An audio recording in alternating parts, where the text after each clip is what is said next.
사회를 이루는 섭리와 섭리법을 시작하겠습니다. 저번 시간에 비용의 정감 문제에 대해서 다루었죠. 분업이 고도화되고 협업이 이루어지는 사회에서는 상당 부분의 비용이 증가된 것이라고 했죠. 또 증가시켜야 하고 그런 부분이 있어요. 그것을 알 수가 있는데 이것을 양적으로 파악해서 수로 표현해 볼 필요가 있어요. 굉장히 중요한 부분이에요. 수로 표시하는 거는. 수만 보면 머리가 아파지죠. 이거를 쓰니도 마찬가지예요. 직관적으로 어떤 사실을 깨닫더라도 그것을 수적으로 표현하는 것은 고달프죠. 고달픈 일인데 그렇게 해야 돼요. 고달프다 해서 안 하면 안 된다는 거죠. 만유인력의 법칙이 있는데 그것을 직관적으로 아는 이들은 많았겠죠. 그것을 어떤 직관적으로 아는 이들은. 근데 그것을 수적으로 표현하냐 표현하지 않냐는 하늘과 땅 차이죠.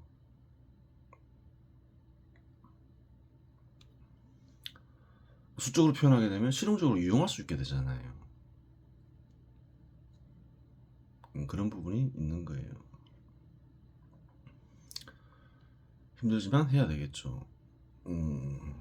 간단한 거지만 이거를 쓴 이도 이렇게 수적으로 파악하기 위해서 애를 썼겠죠.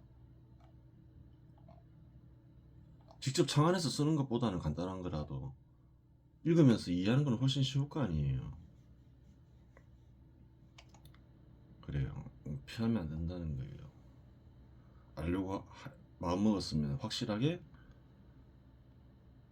끝까지 해서 수적으로도 확실하게 알아버리는 게 낫겠죠. 뒤로 미룬다고 되는 것도 아니고. 한번 보겠습니다. 채취사업체는 구매를 통해 보겠습니다. 채취사업체 역시 작업도구를 필요로 한다. 작업도구를 필요로 하죠. 작업도구를 사용하지 않는 사업체는 거의 없다고 봐야 되겠죠. 예전에 한 사업체일 때에는 제조부서에서 작업도구를 무료로 제공받았지만 사업체가 분리되었으니 무료로 제공받을 수 없다. 그래요. 이야기를 따르자면 양의 단위를 쌀의 무게로 사용해야겠지만 이해의 편을 위해 화폐 단위를 사용하겠다. 이야기는 계속 쌀로 전개했죠. 근데 좀 그렇게 하면 이야기가 난해할 수 있죠. 현 시대 사람들은 화폐를 널리 사용하니까 화폐 사용하는 데 익숙하니까 화폐 단위로 표시해서 한번 이해해보자. 원으로 써도 되고 달러로 써도 되고 그렇죠. 한국 사람들은 원이라고 하면 더 이해하기가 쉽겠죠. 채취사업체는 구매를 통해 작업도구를 구매함으로 인해 10억 원에 해당하는 비용이 1년간 작업도구에서 발생한다고 가정하고, 그래요. 채취사업체는 제조사업체로부터 작업도구를 구매하겠죠. 인건비 역시 연간 10억 원이 발생한다고 가정하자. 그래요. 그럼 비용이 1년간 총 20억 원이 발생했죠. 그리고 이익은 전체 비용 10%라고 가정하면 이익은 2억 원이 된다. 여기에서 비용이 무엇인가를 살펴보아야 한다. 10억 원의 인건비가 10억 원 발생됐죠. 제치 사업체의 근로자들의 활동으로 생겨난 것이고 활동과 교환된 거죠. 활동의 양으로 측정할 수 있는 거죠. 10억 원을 따라서 작업도구에서 발생하는 10억 원의 비용은 제조사업체 비용과 이익이 소비되면서 생겨난 것인데, 그렇죠. 제조사업체로부터 구매한 작업도구를 사용함으로 인해서 발생하는 비용이죠. 이 비용을 철광석의 판매 가격에 전가시켜야 한다. 그렇죠. 전가시켜야 되잖아요. 전가 안 시키면 12억 원에 팔면 어떻게 되나요? 안 되죠. 그럼 10억 원 비용이 회수가 안 되잖아요.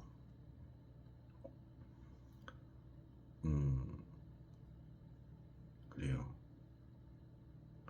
하여간 제조사업체는 22억 원을 지불하고 제치사업체로부터 철광석을 구매해야 이와 같은 결과가 나온다. 그렇게 되겠죠. 제조사업체의 직원 수는 제치사업체의 절반이니 인건비는 5억 원이고 작업도구 투입비용은 5억 원으로 가정하자. 이익 전체 비용의 10%라고 가정하면 제조사업체 이익은 3.2억 원이 된다. 그래요. 작업도구 투입비용 5 더하고 10억 원이죠. 거기에다가 또 무엇을 전가시켜야 되나요? 철광석을 구매함으로 인해 생긴 비용이 있죠. 그것을 전가시켜야 되겠죠. 그래요. 제조사업체의 인건비는 소속된 근로자들의 활동으로 인해 생겨난 것인데 제조한 생산물을 판매할 때 제조사업체로부터 구매한 철광석으로 인해 생겨난 비용을 가격에 전가시켜 총 판매금의 35.2억 원이 되지 못하면 이익이 발생하지 못하고 손실이 발생할 수 있다.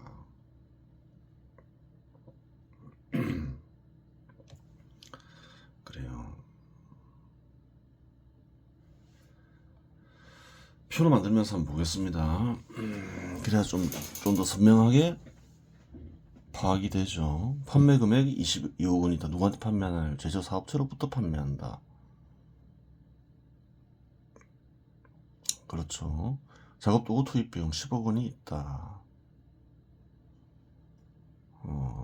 그래요. 이것을 이제 철광석을 팔 때 전가시켜야 되죠. 근데 이 작업도구는 어디로부터 구매된 건가요? 제조사업체로부터 구매된 거죠. 제조사업체의 활동이 변해서 된 거죠. 제조사업체는 자체적으로 다 생산하니까 작업도구를 가지고서 제조사업체가 작업도구가 있겠죠. 이 작업도구는 제조사업체가 자체적으로 다 만든 거죠. 이 과정에 따르면 제조사업체도 현 시대는 더 복잡해졌으니까 구매할 수 있겠죠. 한 개만 더 들어가도 엄청나게 복잡해지겠죠. 최대한 단순화시킨 거죠. 여기서 제조사업체는 그래요. 철광석 외에는 다 자기가 만들어 사용하죠. 자기가 쓰는 작업도구까지. 예의 편의를 위해서 이렇게 가정한 거예요. 옛날에는 그렇게 했겠죠. 제조사업체로부터 작업도구를 구매해서 사용하기 때문에 발생한 비용이에요. 이건 전가시킨다. 인건비와 이익은 뭔가요? 12억 원은 활동의 양으로 측정할 수 있죠. 작업도구 투입 비용이 아니니까. 새로 생겨난 거는 12억 원이다. 작업도구 투입 비용은 제조사업체로부터 예전에 구매했겠죠. 여기서 안 잡히죠. 그럼 제조사업체는 이제 얼마에 팔아야 되느냐? 22억 원을 전가시켜야 되죠. 15억 원이 겹친다는 거예요. 제조사업체가 예전에 판 작업도구가 이쪽으로 왔고 다시 또 이걸 다시 되사죠. 팔고 사고 하면서 서로 상쇄돼 버리죠. 한 번만 계산해야 된다는 거예요.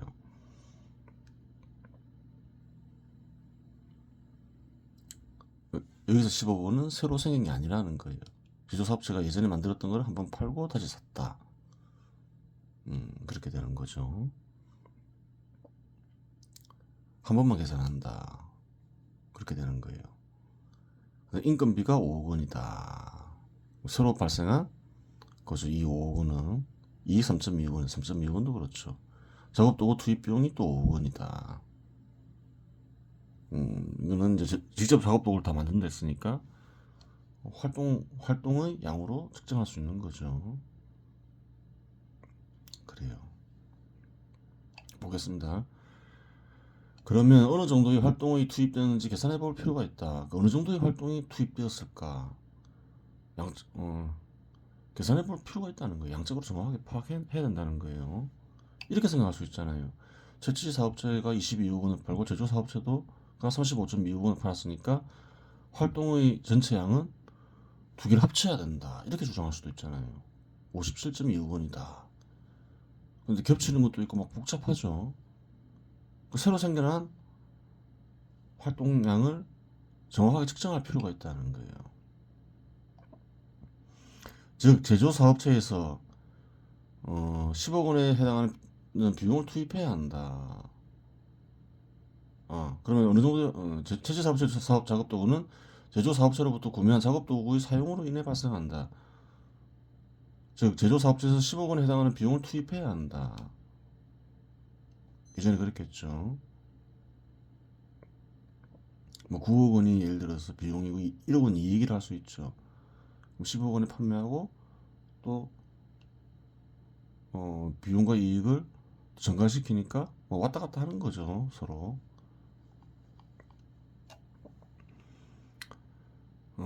그래요. 제조사업체는 작업도구 자체 생산하니 모두 인건비 즉 활동의 양으로 계산할 수 있다. 작업도구를 직접 만들어서 제조업체는 그래요. 직접 만들죠. 다 활동비로 계산할 수 있는 거예요. 작업도구를 인간을 투입해서 다 만드니까 다 활동비로 계산할 수 있는 거죠. 임금비는 마찬가지죠. 자체 생산해버리면 처음부터 끝까지. 그리고 채취 사업체의 인건비 10억 원과 이익 2억 원은 작업도구에서 발생하는 비용이 아니니 활동비로 계산할 수 있다. 작업도구에서 발생하는 게 아닌 활동비다. 활동에는 여러 가지가 있을 수 있죠. 뭐 노동도 있을 수 있고 심동도 있을 수 있는 거죠. 여러 가지 활동이 필요하죠. 뭐 개발하는 활동, 뭐 구상하는 활동, 또 투자하는 활동, 그리고 다양한 활동이 있는 거예요. 그런 것들이 이제 인건비와 이익으로 잡히는 거죠. 작업도구에서 발생한 비용이 아니죠. 제조사업체 작업도구 투입 비용은 제조사업체가 직접 제조하는 작업도구 투입 비용인 5억 원은 활동의 양인 인건비로 계산할 수 있다. 직접 만드니까 활동을 통해서 만드는 거죠. 여기서는 철광석 투입 비용 중 10억 원은 제조사업체에서 투입한 비용이 채취사업체로 넘어갔다가 다시 구매를 통해 넘어와서 최종 소비자에게 판매되니 한 번만 계산해야 한다. 이 작업도구는 왔다 갔다 하는데 여기서 갔다가 여기서 일로 왔다가 다시 뭐 소비자에게 판매되죠. 최종 소비자에게. 근데 실제로 이 작업도구 투입 비용은 한 번만 잡아야 되죠. 이것을 만드는데 활동이 투입된 거는 10억 원이라는 거예요.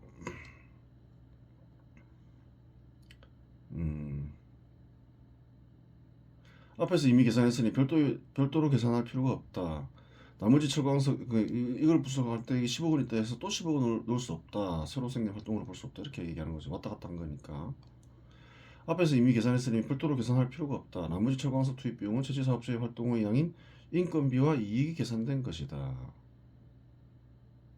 여기서 이제 철광석의 10억, 2억 원을 또 계산할 수 없다. 왜냐면 인건비 이익으로 이제 활동의 양이 채취 사업체를 분석할 때 이미 한번 계산됐기 때문이라는 거예요. 그냥 판매할 때 그냥 전가되는 거지 새로 생긴 게 아니다. 이 12억 원도 계산했으니까 두 번 계산하면 안 된다 이렇게 얘기하고 있는 거죠. 그리고 제조사업체의 인건비익은 제조사업체의 활동량으로 8.2억 원이다. 그렇죠. 이건 활동의 양이죠. 작업도구 비용이 아니니까. 따라서 생긴 활동의 양은 빨간색으로 쓰인 수만 더하면 되고 활동의 양은 35.2억 원, 활동의 총량은 35.2억 원이 된다. 다 더해보면 안다는 거예요.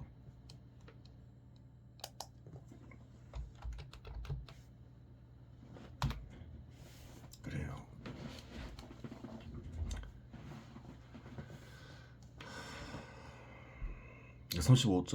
활동량이 35.2억 원을 통해서 새로 생겨난 것이다. 판매 금액 22억, 35.2억 원을 다 더하면 57.2억 원인데 그게 다 활동량이 아니다. 35.2억 원일 따릅니다. 겹치는 것 빼고 그러다 보면 대폭 줄어들죠. 한 3, 40% 줄어들죠. 이렇게 계산하는 거예요. 그래요. 어려울 수 있어요. 두 개만 넣어도 이렇게 이렇게 뭐 여러 가지를 생각하면서 뺄 거 빼고 그래야 되니까. 근데 세 개, 네 개가 되면 어떻게 되나요?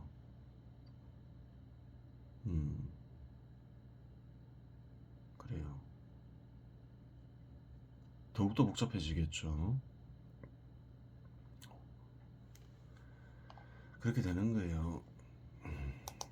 이번 시간에는 이제 확실히 수적으로 표현하면서 구체적인 내용을 정확히 살펴보았습니다. 이번 시간에서 마치겠습니다.